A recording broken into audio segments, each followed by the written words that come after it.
Hello and welcome to the finale of the Kumate of Minutia Mastery Trivia Knowledge thing.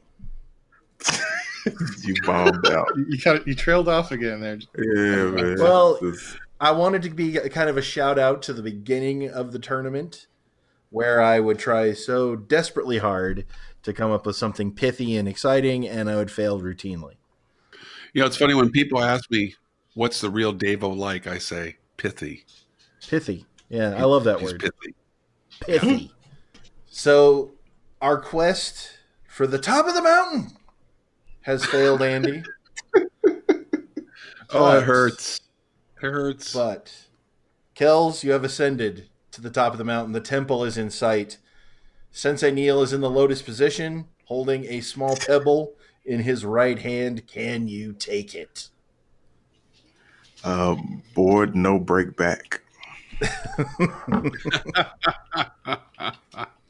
So, Sensei Neil, can you give us the rules, please? Yeah, I gotta untangle myself from this lotus position because honestly, I'm not designed to build. I'm not designed to bend that way anymore. So the rules are: we have a theme, I assume, and there's going to be 6 categories of 4 questions each. Each question's worth 10 points, maybe a few bonuses in there, and then final question that should be worth up to 100 points. So the finale of this marvelous tournament, the way it's working is this. Andy and I have split the question writing duties between us. We have each written 3 categories. I have taken on the final question as well.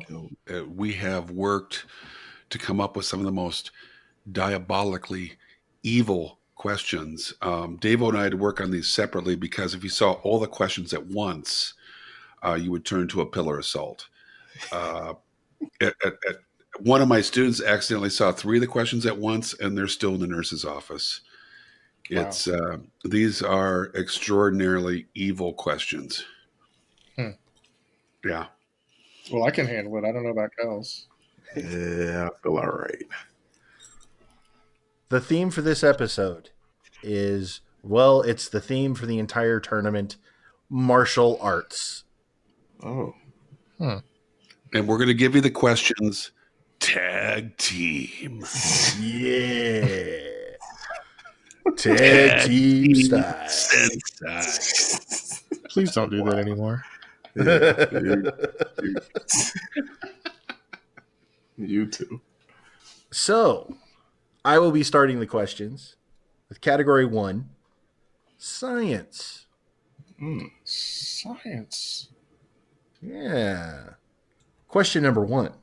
The martial arts involve strength, speed, discipline, and very precise movements. What is the science most likely to study this intense physical conditioning? Locked in? Let's see, 2 come to mind. I'm locked in. Okay. Sensei. Well, my first thought was physiology, but that's more just about anatomy, I think. And I vaguely remember some of the athletes at my university got degrees in kinesiology. And so that's my answer. Okay. Kels? My former roommate, who is a coach now, shout out to the 3rd Coach Jordan that I know. He majored in kinesiology, so I went with kinesiology. The correct answer is kinesiology. Oop. Question number 2. Striking is a foundational part of martial arts, and much has been made in martial arts circles about something known as punching power. By what unit of measure is punching power quantified? I'm locked in. Sure. All right, I'm locked in. Sensei? So I've never heard that term before. And so there might be something specific just for that. But my guess is that punching power would be a a measure of force, which traditionally would be a Newton. So that's my answer. Black belt Kels. I also went with the Newton. I was thinking along the same lines as Sensei Neil. They are a unit of measure, and they are also delicious. Newtons. I like me a good Fig Newton. I like a good Newton. So, trivia nugget time.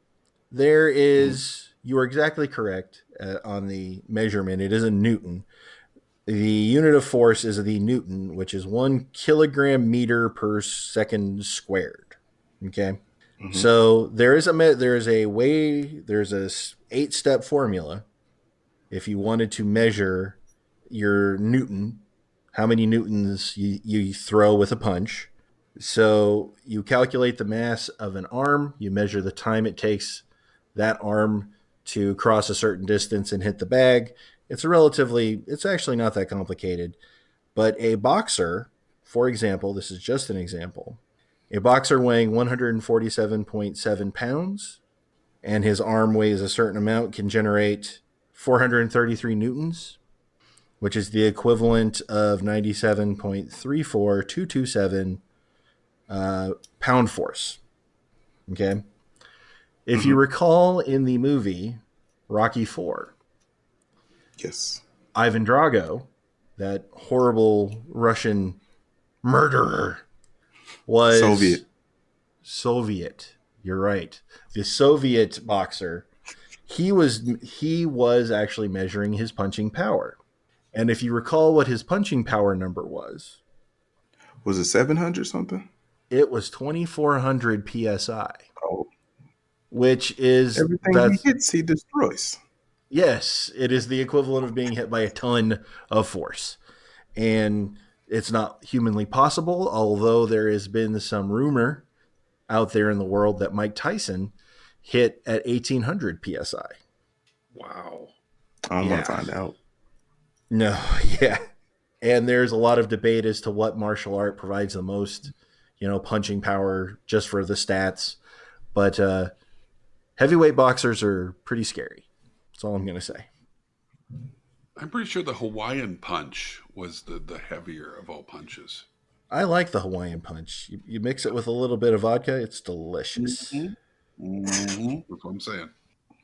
Question number 3 in science.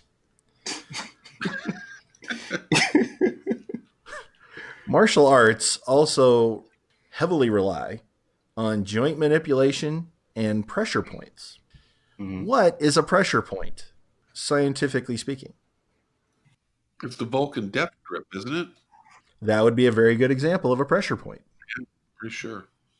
I'm locked in, I think.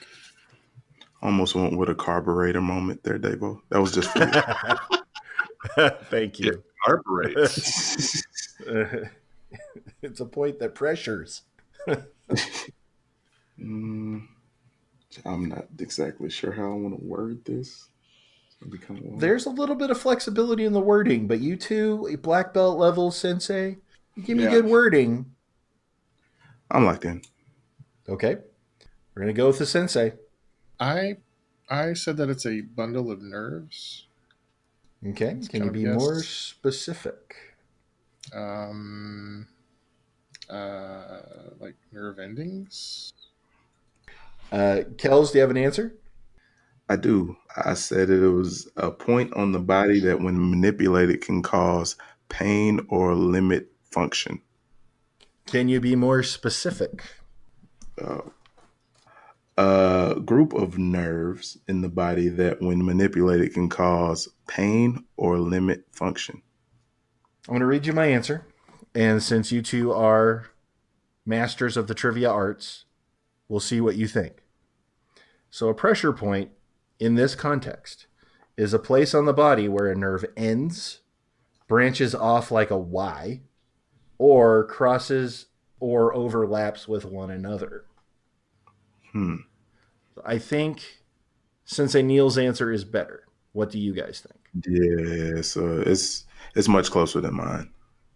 It's not exact though. It is not exact. The point where the what I was really looking for with this pressure point answer, and quite frankly, it's hard to find a very specific definition of a pressure point.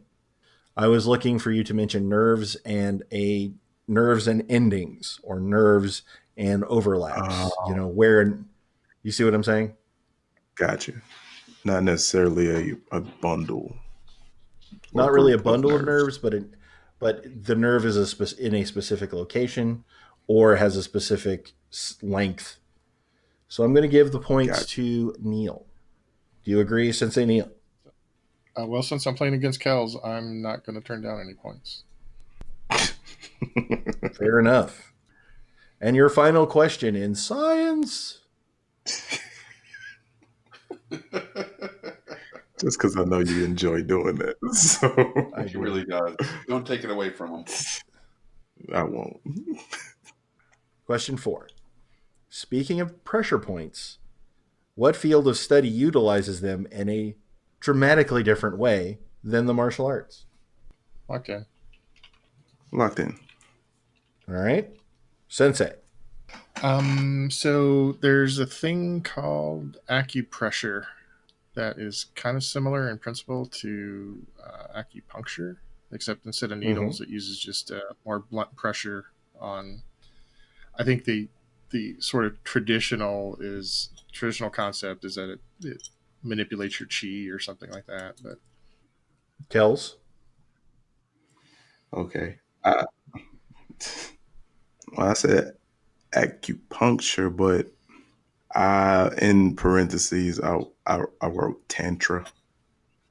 The correct answer, or the one that I was looking for, was traditional Chinese medicine, of which acupressure and acupuncture are a part.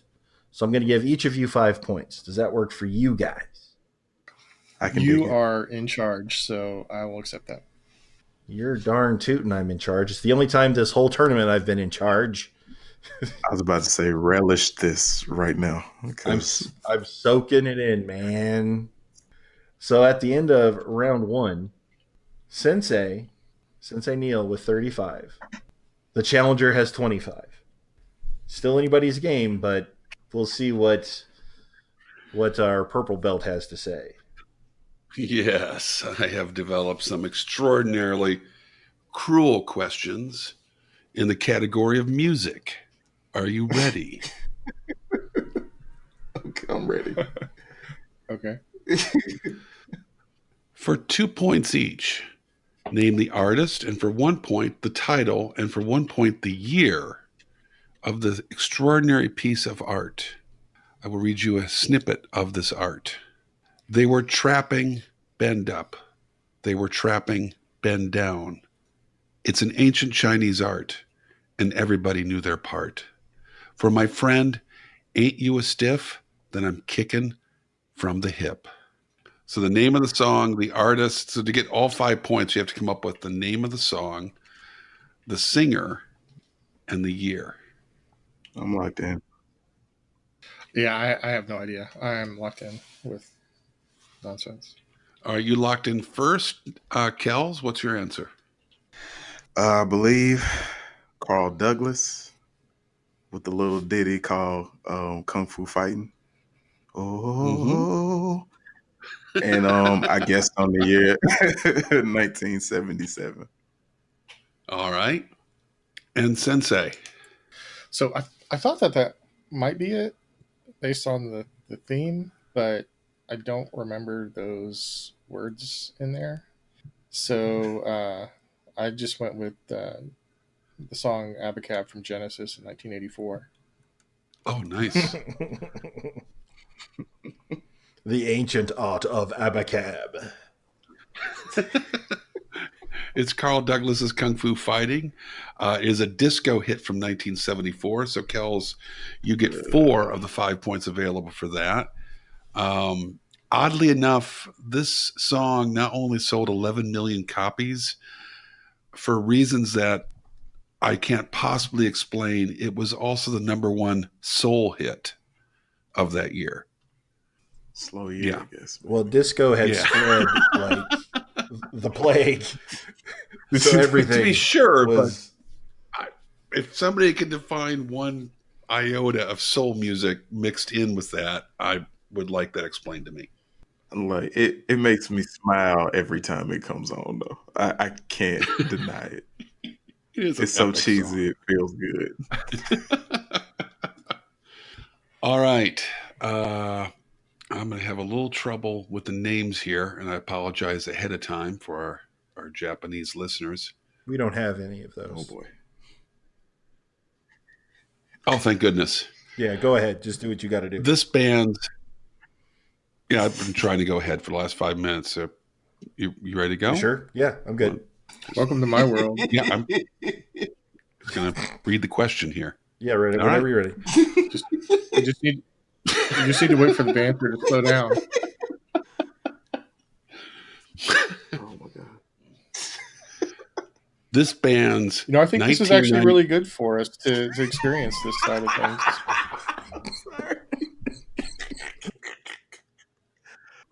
Oh, that's beautiful. If you guys are done bantering, because now you can kind of see what I deal with every show. I felt it. Oh, that's so good. that was cold.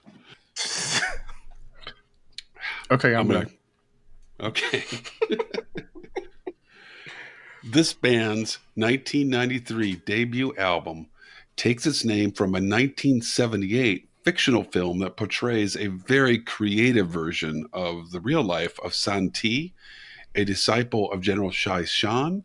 For 3 points, name the band and album, and for 2 points, name the film that the album takes its name from.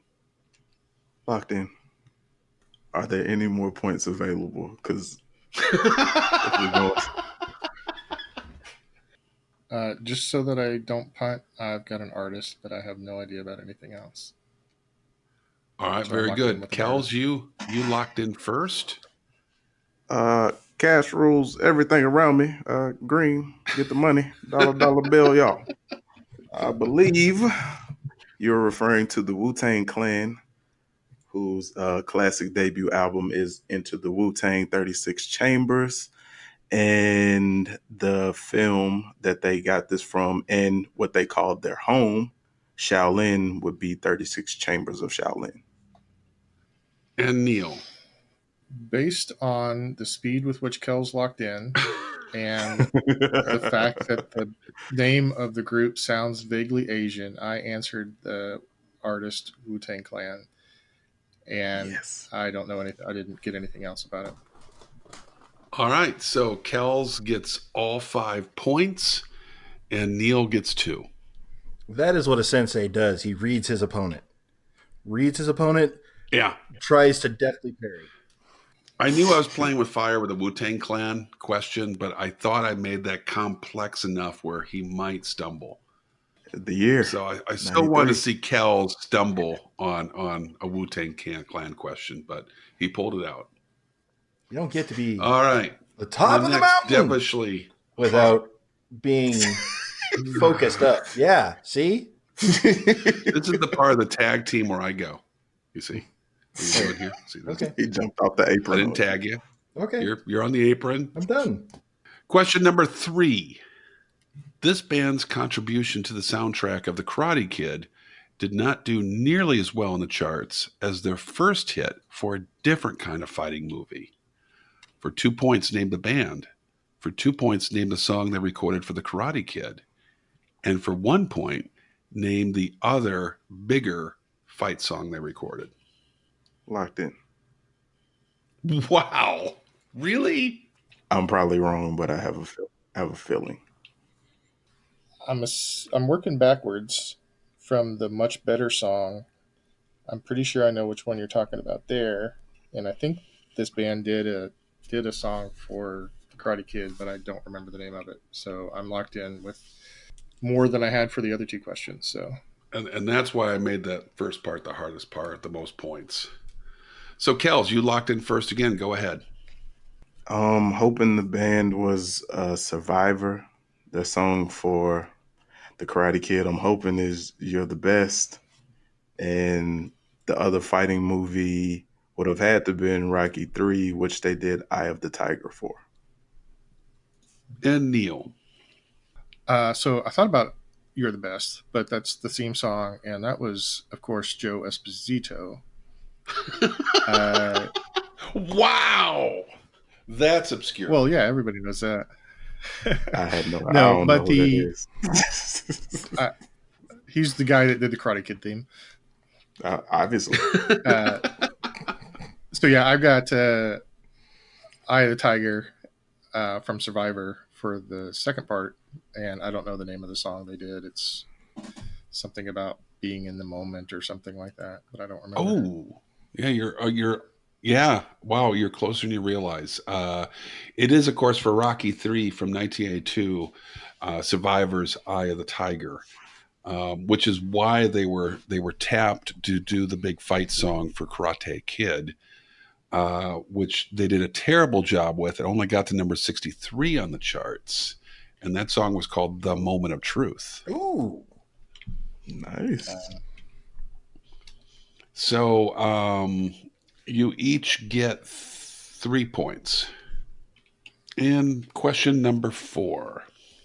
NPR's Lars Gottrich described this 2016 band's first video from their album Metal Resistance like this, quote, "Backed by a band now clad in deep purple and black warrior gear, the trio battles with martial arts masters and ghosts in white robes and studded face covers. After being briefly struck down, the 3 young women rise up together and hold up fox signs and pull them to their hearts. It's a tender moment, delivered with the ever-present wink. Name the artist for 2 points and the song title for 3 points." I'm locked in. Yeah, I got no song title, but I got a pretty good feeling I know who the band is. I'm locked in. Neil, you locked in first. What is your answer? My answer is based on no actual knowledge of this, except that I know Andy.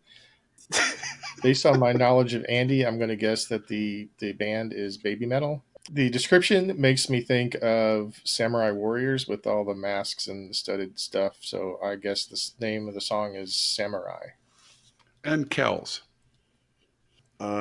With using the exact same logic as Neil, I landed on Baby Metal, and I just guessed the title. I said Lotus. Well, the name of the band is indeed Baby Metal, and the Woot! title of the song is Karate. Yes. Of And course, and it is. I want to give a shout out. That question's not mine. That question comes from friend of the show and longtime fan Lee Holt, who wrote that question. He's a huge Baby Metal fan. That makes it 10 times better. Oh And a yeah. shout out to Lee and all the Baby Metal Clan members. That he's actually president of the fan club here, for the Arkansas chapter. And thank you, Lee, for your help with that question. All right, Davo, what are our scores? Let me do my gazintas.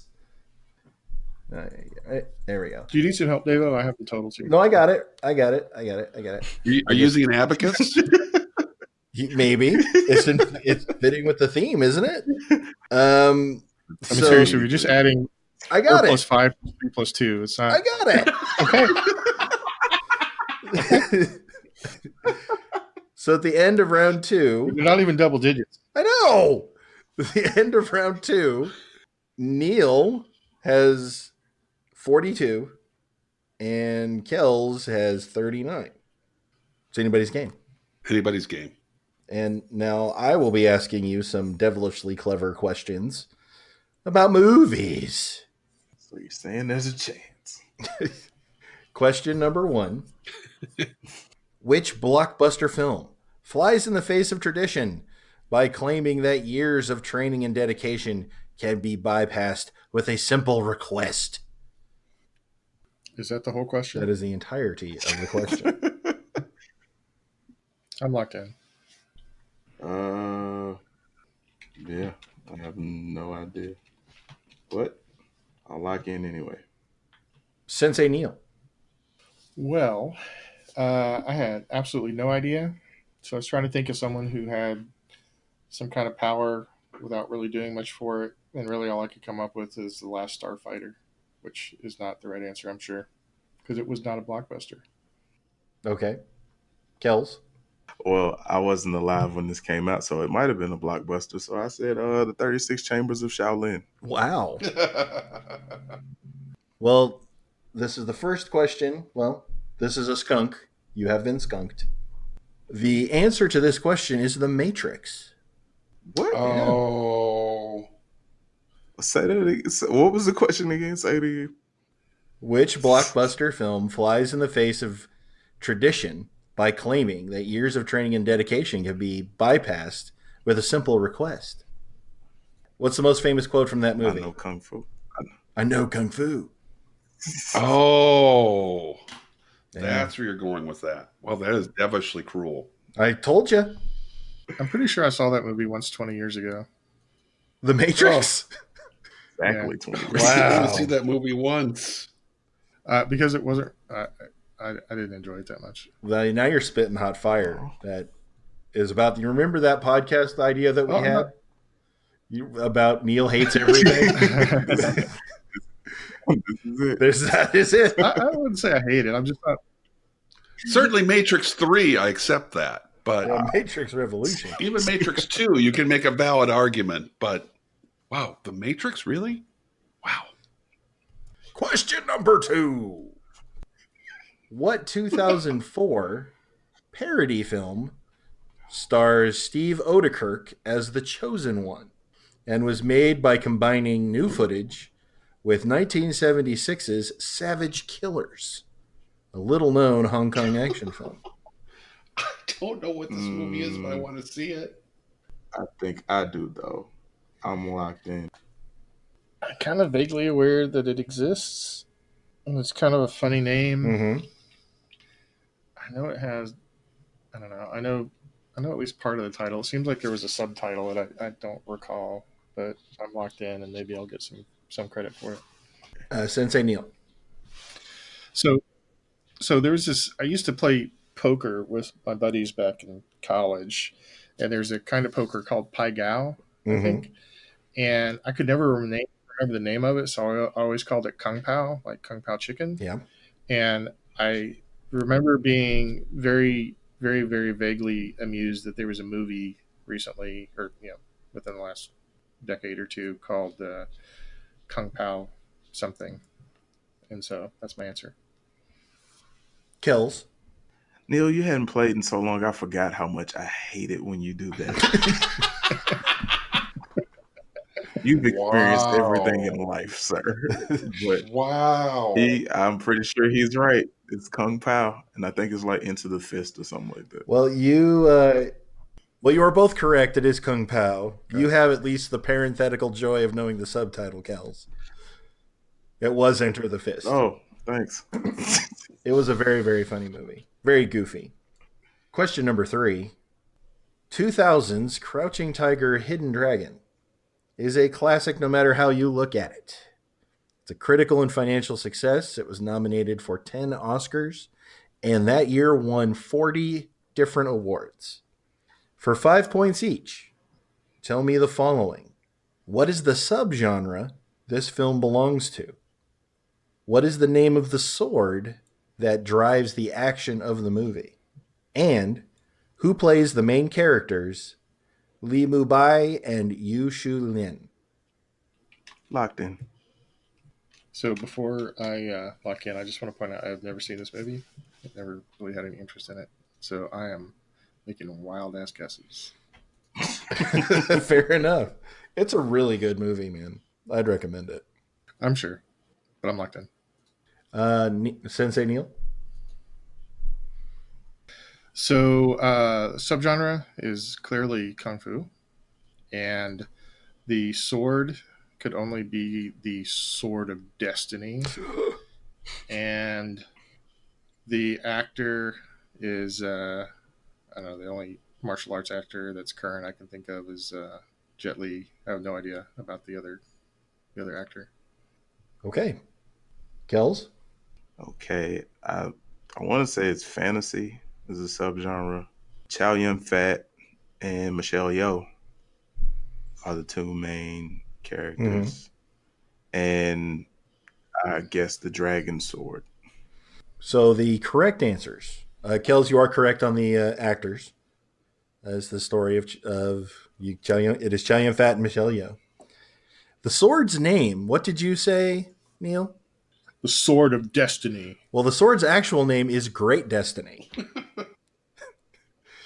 So I'm gonna give you 3 points because that's just awesome. And the subgenre is a very specific subgenre. It is not fantasy. It is not kung fu. The subgenre is something called wuxia. And wuxia is very specifically to the Chinese film market. It essentially translates to Chinese heroes, and it involves elements of kung fu and fantasy, but there tend to be historically based hero stories of folklore from China. And So Fearless and Ip Man would probably. you could call them wuxia. But wuxia also has it's got a mythological sense. It's like ancient China.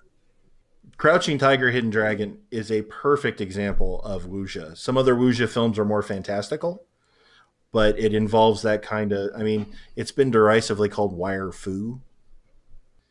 So, Gotcha. the points for that one, Kels got 5, and Neil got 3 because the Sword of Destiny.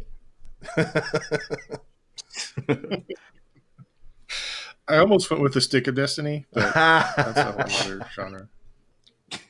And the final question in our movie round. In 1984's The Karate Kid, what is the name of the tournament Daniel ultimately wins? Oh, Oh, no. this one I know for sure.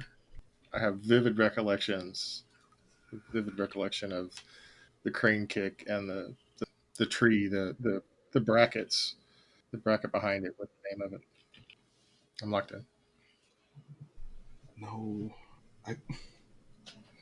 Two wrong answers keep popping in my head. And Just write either one of them down. one of them is a salad dressing brand, and the other one is from. And the other one is from Back to the Future. Wow. I think I know exactly where you're going. That's hilarious. Yes, it is frustrating. I'm like that. Sensei. So I know that Daniel moved from New Jersey to Reseda, California. Mm-hmm. When I first saw the movie, that didn't mean anything to me. And then when I later moved to California myself for a brief time, I also lived in the San Fernando Valley. Not exactly close to Reseda, but not far away from it. And I noticed that Reseda was there, and I was like, "Oh, that's where the Karate Kid." And the next time I watched it, I noticed that the name of the tournament was the All Valley Karate Tournament, referring to the valley, like where the Valley Girls lived. Mm-hmm. And so my answer is All Valley Karate Championship. Okay. Kels. Well, if you heard my mental deliberating, I was stuck between Hill Valley Mm-hmm. and Hidden Valley. Yes.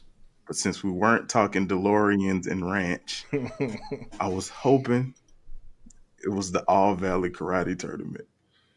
I wanted you to answer Hidden Valley so much. that would have been great. The correct answer is indeed the All Valley Karate Tournament. I'm so glad. When you finished that question, I was like, "Oh yeah, it's Hill Valley." No, it's not. No, it's not. Don't you write it? Bonus trivia nugget, guys. We all love Mr. Miyagi, correct? Yes. Sure. Well, Mr. Pat Morita got an Oscar nomination for that role. He received an Oscar nomination for Best Supporting Actor. Huh. In 1984. In 1984. You know who won that year?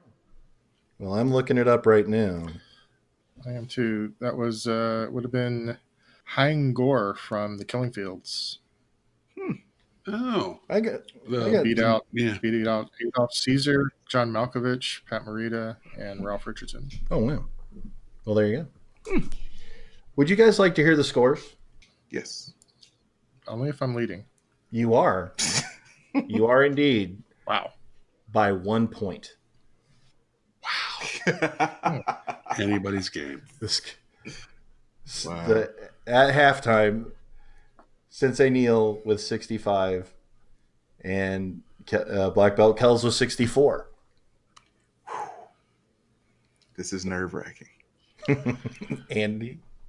Well, down here in Hill Valley, we do history questions the old-fashioned way. These history questions will be worth 10 points, and they all originate in Hill Valley. All right. For history questions, first history question is the war between the Eight-Nation Alliance and the Manchu general Zhongul was called this, as it was the first time the Western world actually experienced war that included the martial arts, and they didn't really have a name for it. What was the name of this war? I'm gonna lock in. Oh, really? I never knew that. Okay. I've got a good guess. I think Kels locked in first. Kels, your guess is? I guess the Boxer Rebellion. And Neil? Yeah, I guessed that too. But it Yeah. never occurred to me that it was because of the way they were fighting. Exactly. It was the Boxer Rebellion. The Boxer Rebellion, of course, was fought mostly with Chinese peasants versus armed military, and the peasants were fighting with the martial arts, and kind of caught some people off guard, and they associated with the next closest sport they knew, which was boxing. I always thought it was fought by German dogs. Sensei in for a joke. All right, Love question it. number Oh, 2. serious? Built for the 1964 Summer Olympics, located in Kitanamaru Park in the center of Tokyo. It has hosted everything from the 1967 Women's Volleyball World Championship to the Beatles. Its name, specifically translated in English, is Martial Arts Hall. What is its full name in Japanese? And I'm going to have to be a stickler on this. It's 2 words. I need the full name. And may I say, Andy, that is devilishly clever. Thank you. Thank you. Oh my gosh. I think I know this, but I can think of what it looks like. Davo, are you whittling? I am. Carving up the winner's trophy. Okay. I'm locked in. Neil? I'm still thinking. You ask it as if this is something that people should know. Yep. You're going to know So this. I'm trying to think of what it. Well, don't be so sure. Well, just because I don't want to punt, I'm going to write something down, but it's not what you're looking for. I'm locked in. Okay, Kels, you go first. It's something like the Nipku Budokai. And Neil. I said Tokyo Stadium. I almost went with Tokyo Dome. That's my first thought. Neil, That would have been. would you have gotten it if I would have said Cheap Trick became the first recording artist to score their first #1 album with a live album recorded here? I mean, if you'd said that, I would have said Budokan, but Yeah. I don't know what I wouldn't know what the other word was. The answer is Nippon Budokan. So no points for either one of you. All right. Next question. In what country did the colored belt system denoting rank originate? Locked in. I mean, there's 2 ways I could go on that one. I'm going to lock in. Okay. Kels, you locked in first. I said Korea. And Neil. So I was kind of torn between Korea and Japan, and you just asked a Japan question. I don't know why I said Japan like that. Because it's getting late at night. So that kind of led me towards Korea, but then I thought I just felt better about karate being the first that had a belt color. So I went with Japan. All right. Once again, I get a sweep. Believe it or not, it was introduced in 1935 to teach judo in Paris, France. The story goes that Really? yeah, Sensei, and I'm going to butcher this name, Kayawashi Mikanosuk, introduced the colored belts because he felt the Europeans needed some sort of encouragement to continue their training, and the new belts at a new grade made the sport more appealing to Europeans. We need carrots, lots of carrots. Right, exactly. And finally, my final devilishly cruel history question that is genuinely my favorite question.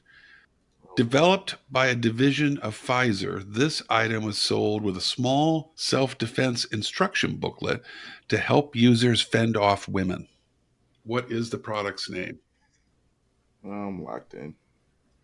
I hope this is what I think it is, because that would be so awesome.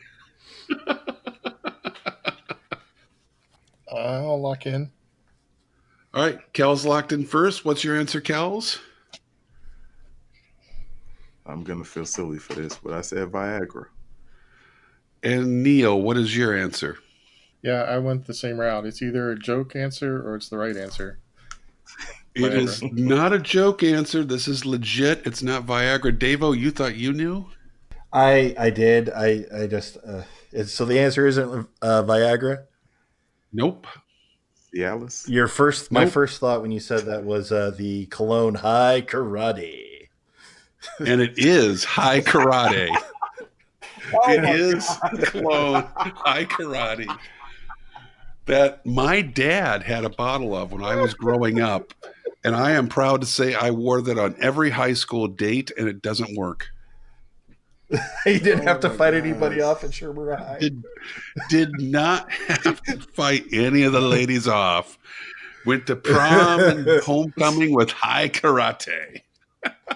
High Karate. I don't find this opportunity much, but to quote the great Jerome from one of my favorite TV shows, Martin, no hottie can resist my body when I put on high karate. I just had to. That was, Oh, I God. was so proud of that question. All right, Dave. I'm proud for you. Thank you. What are the scores here? well, that history category was fiendish. Scores, the gap has remained the same. Neil with 75 and Kels with 74. Wow. Oh, the same year that Kung Fu Fighting came out. I learned that tonight. There you go. So my final contribution to this episode, this kumate, this trying to take the pebble from the sensei's hand, is sports. Yay. Did you strain? Did you pull a hammy when you said I that? was stretching You out. gotta exercise more. Yeah. Okay. Question number 1 in sports is how many Olympic events feature martial arts? And here is a hint. Not all martial arts are Eastern in origin. And I'll give you a bonus if you actually give me the names of the events. So 1 point for each of the events that you name. So I want the number of events for full credit, and for bonus credit, each individual event will gain you a point. Do we get a range? I can give you a range if you would like it. It will be a very small range. It will be a range of 1 on either side. Oh, I'll lock in.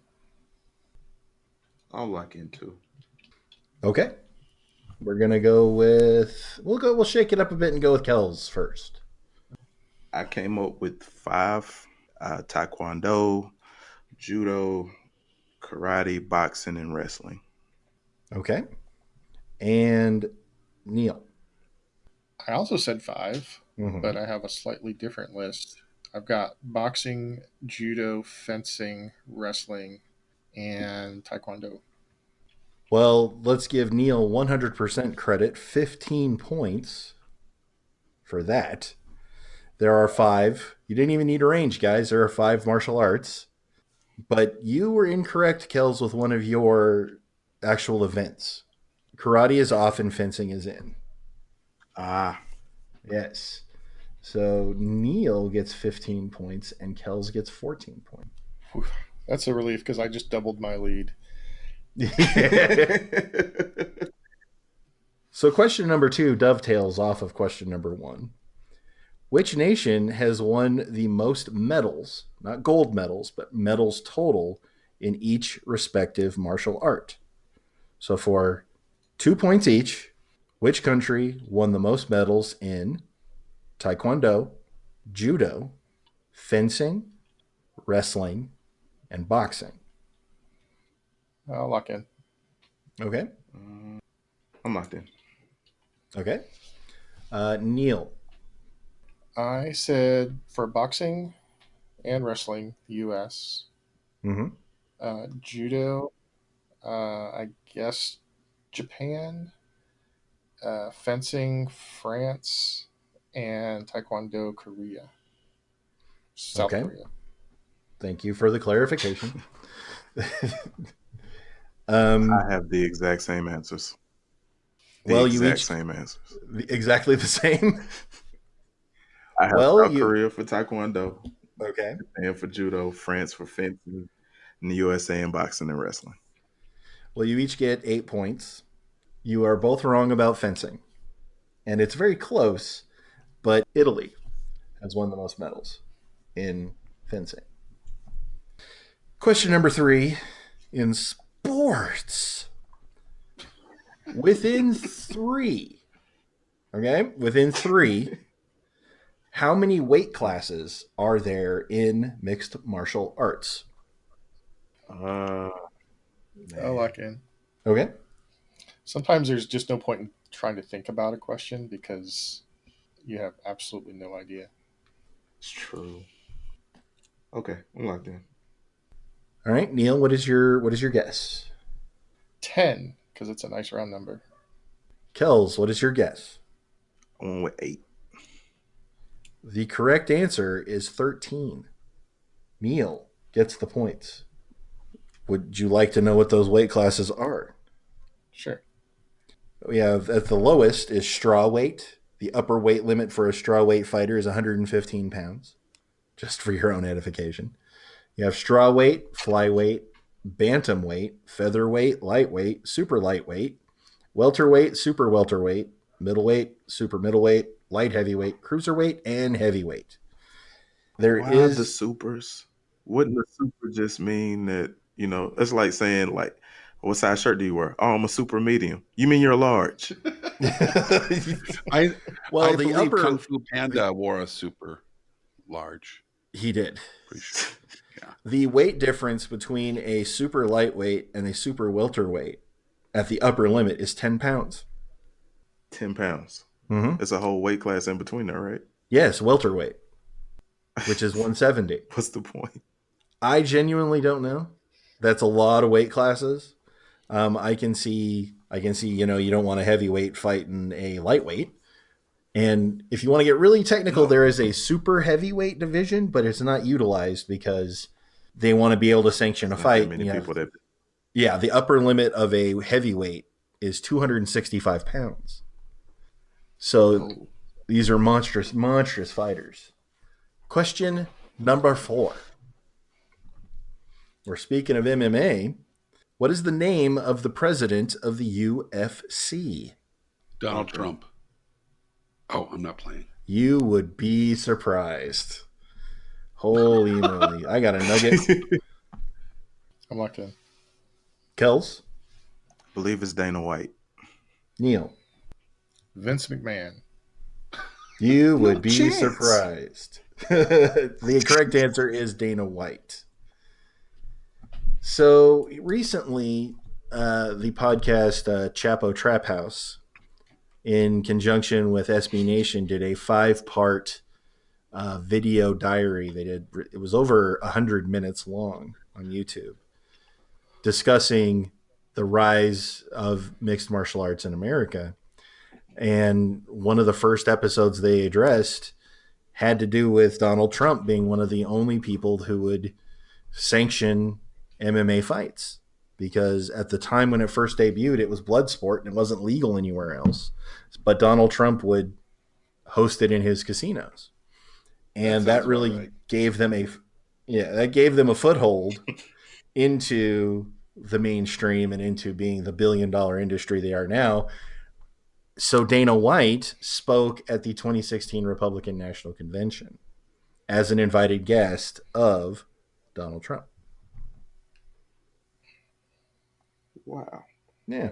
So how much money did Trump lose on the fights? He A lost lot. money on everything else he's ever touched. It was quite a bit. At the end of round 5, Neil has doubled his lead to 108 for him, and Kels has 106. It's anybody's game. Anybody's game. It is, and Andy. we've come to the final category in the regular tournament section. We can't do something on the martial arts without an entire category on Bruce Lee. How do you guys feel about Bruce Lee? Oh. Big fan. All right. I've heard of him. These are, again, extraordinarily cruel questions, and this first one fits into that category well. Of these names, who was not a pallbearer for Bruce Lee? Steve McQueen, James Corbin, Chuck Norris, George Lazenby, or Charles Bronson?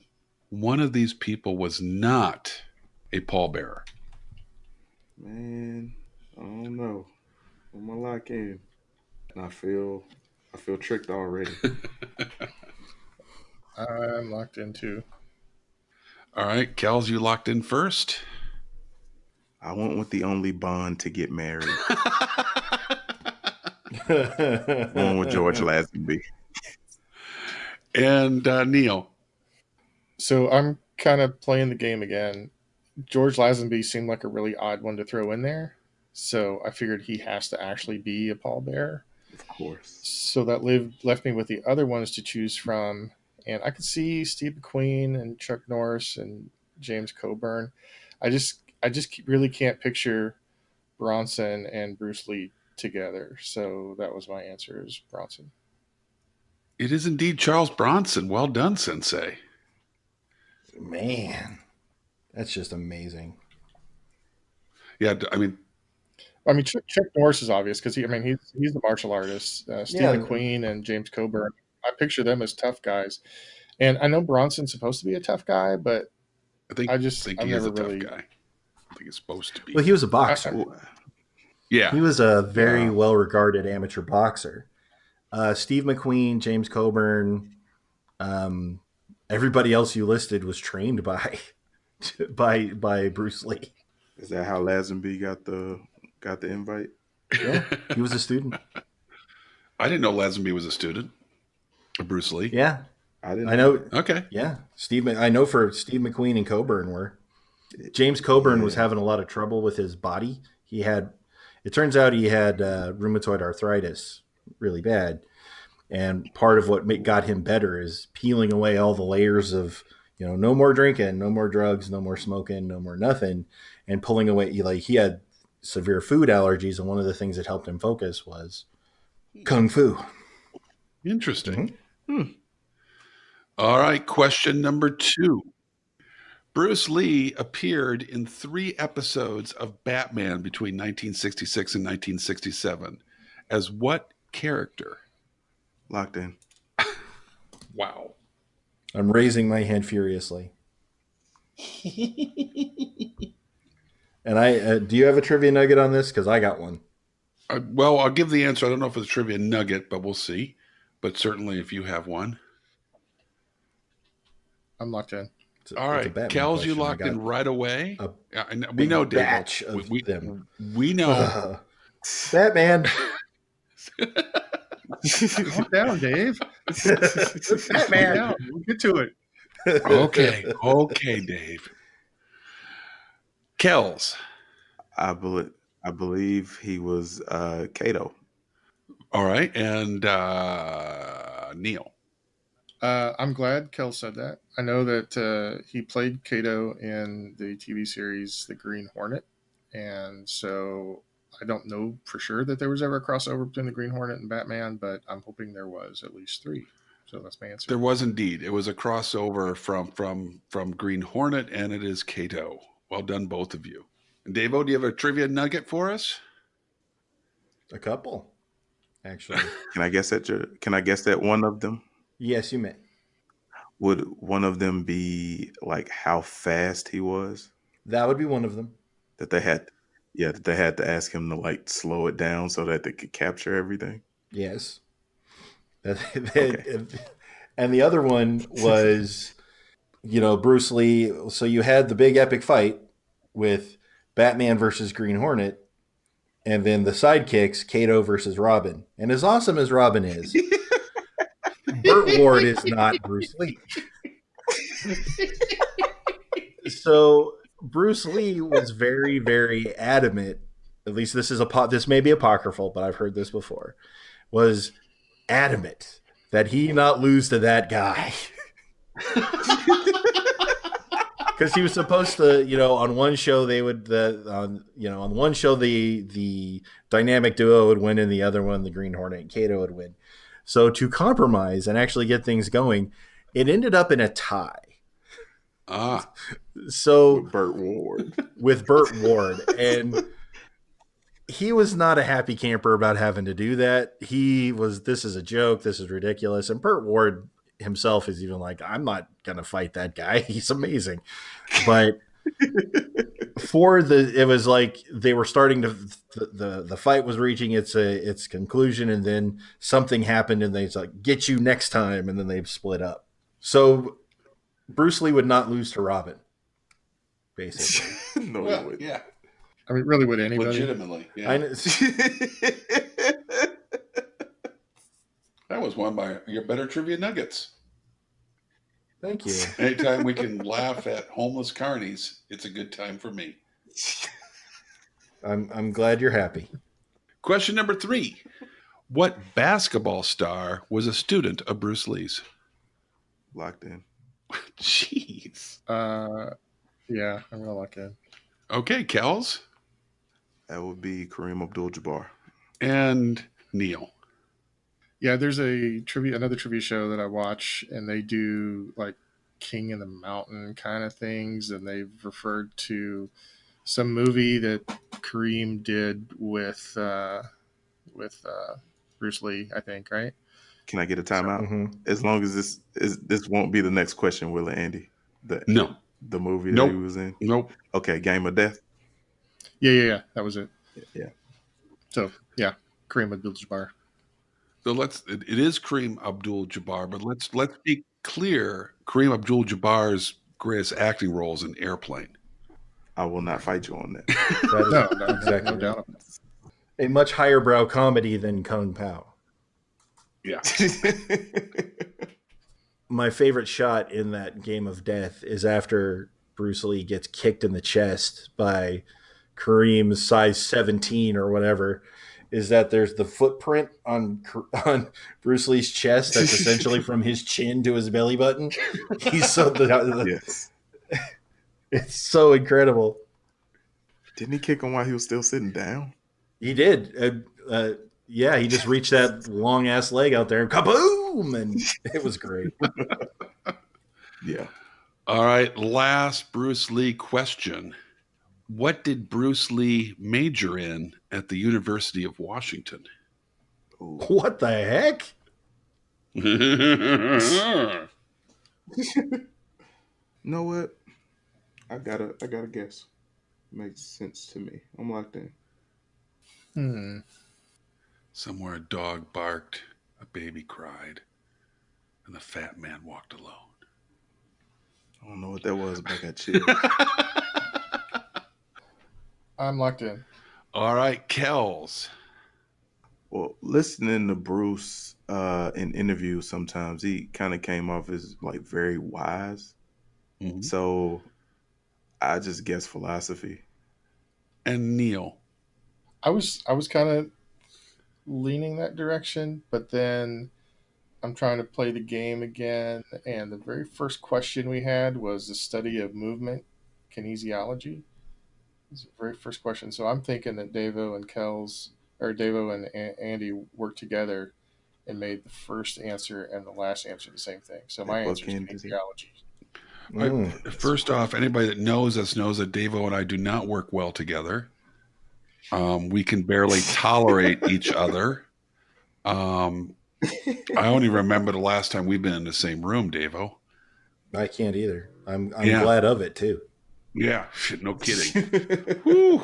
So, this seemed like an odd question, but I picked this for a specific thing because it was a bit of I don't want to say scandal or mystery, but Bruce Lee did present himself as a philosophy major.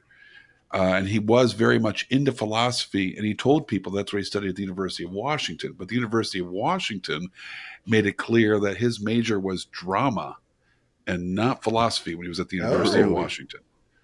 So no points for either one of you. As long as Kels didn't get any, I'm okay with that. So the final scores before last swing in the Kumate of Minutia Mastery. Sensei Neil with 138. Black Belt Kels with 126. It is anybody's game. I can't stand this.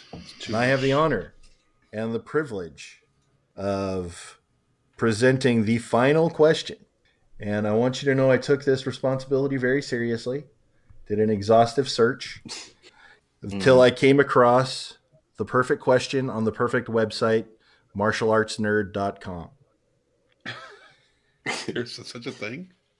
Yes. I have the top 17 answers to this question. This is an exhaustive list of 150 of the most popular martial arts in the world, according to, as determined by Google searches, meaning this is what people are looking for on the internet, on Google, right? So as we've determined all throughout the show, there are genres and subgenres and subgenres, and there are many different types of martial arts. But this list constitutes the broader searches. So the most popular martial arts in the world, I have 17. You need to give me 10 of them, as determined by Google search results. Do either of the participants have any questions? No. I got goosebumps. This is very exciting. And for clarity's sake, for the participants in the tournament, generalities are okay.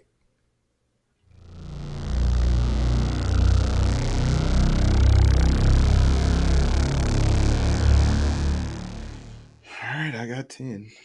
Okay. I hope spelling doesn't count. It does not, I've got 10 because too. I cannot see you. All right.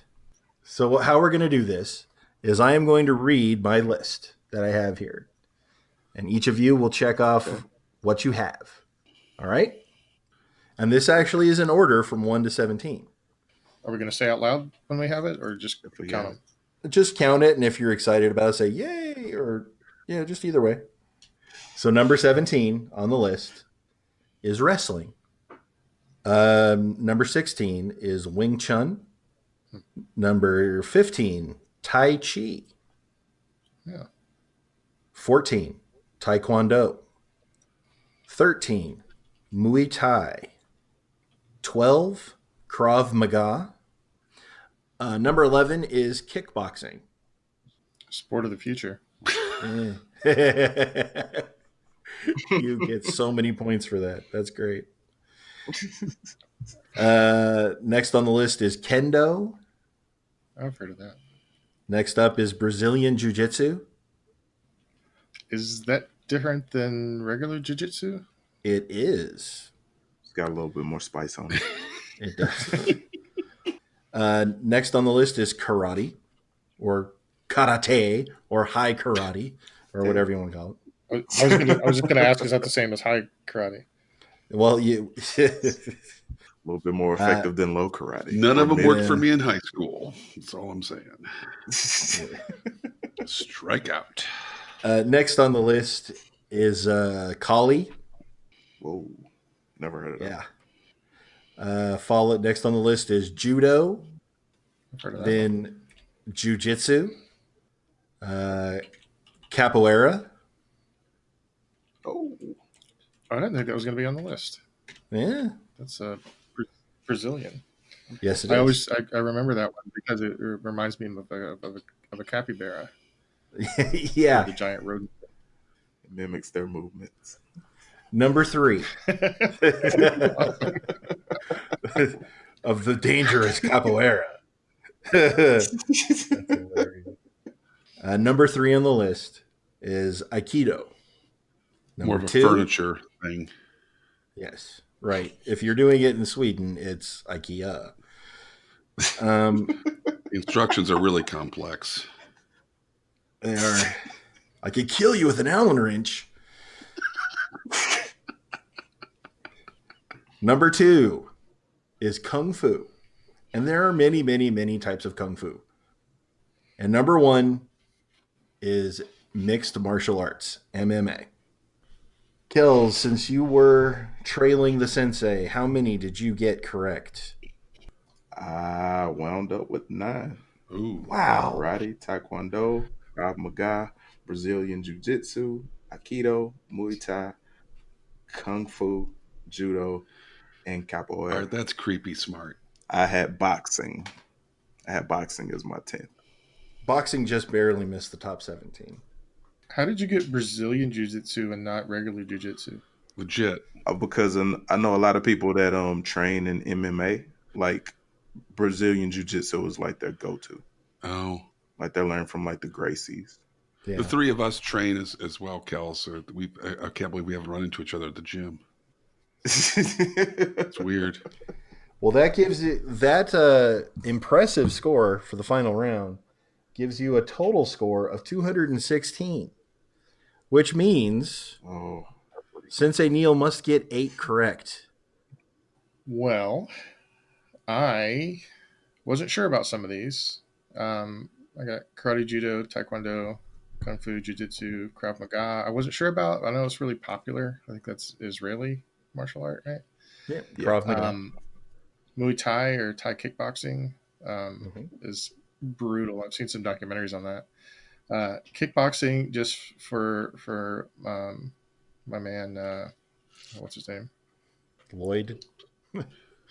Lloyd. Yes, thank Yeah. you, Lloyd. Yeah. I wasn't sure that one was going to be in there, but I guess that's still a part of. They do that a lot in MMA, right? Yeah, kickboxing And I did, is Muay Thai K1, kickboxing is different than international kickboxing. American kick. Yeah. right. Oh my God, how many did you get right? We're on our edge of our seat. Let's give us Well, a number, I man. wasn't really sure Tai Chi was going to count, but my total was 10. A perfect score from the Wow. wow with 238. The sensei retains the pebble. To be fair, I'm shocked that boxing is is not searched for more than Wing Chun or some of Tai those others. Chi.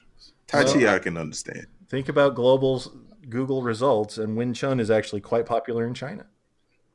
And I'm also if I had thought of it, I would have answered it. I would have answered that too. Given this topic, I'm surprised the way of the intercepting fist did not show up once. I'm very disappointed in you.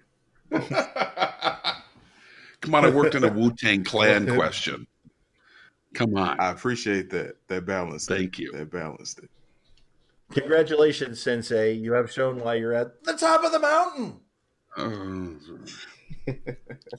I just don't think we should do that again. You can't repeat the magic of tag team, Davo. You know, that was magical. I understand. The top of the mountain thing, not so much. Well, that's more for me than for you guys. So tune in next week, Ladle Brainers, when we will be starting a brand new tournament. None of this Kumate junk. This one will be for points with a dedicated scoring system, and maybe, just maybe, we'll be able to challenge Neil once again. So, from all of us here at the Brain Ladle Trivia Podcast, this is Davo with Andy. So long, ladle brainers. Kels. Still a student. And Neil. I kind of think that roller derby should have been in that last one also. Signing off. Ooh, yeah. Like what you hear, yeah. You should listen to the show on your favorite podcast app, yeah. Wherever you like to listen to podcasts, yeah. You want to talk to us, you can tweet us at Ladle Brain, yeah. Also, you can find us on Facebook and YouTube. We're at Brain Ladle Productions, yeah. Don't you miss it, yeah.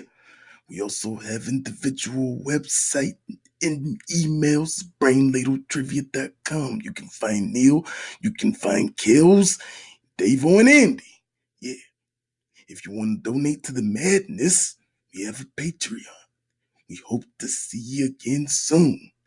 Go down that lonesome highway, yeah. Dig it! The preceding podcast was presented by Brain Ladle Productions. All rights reserved.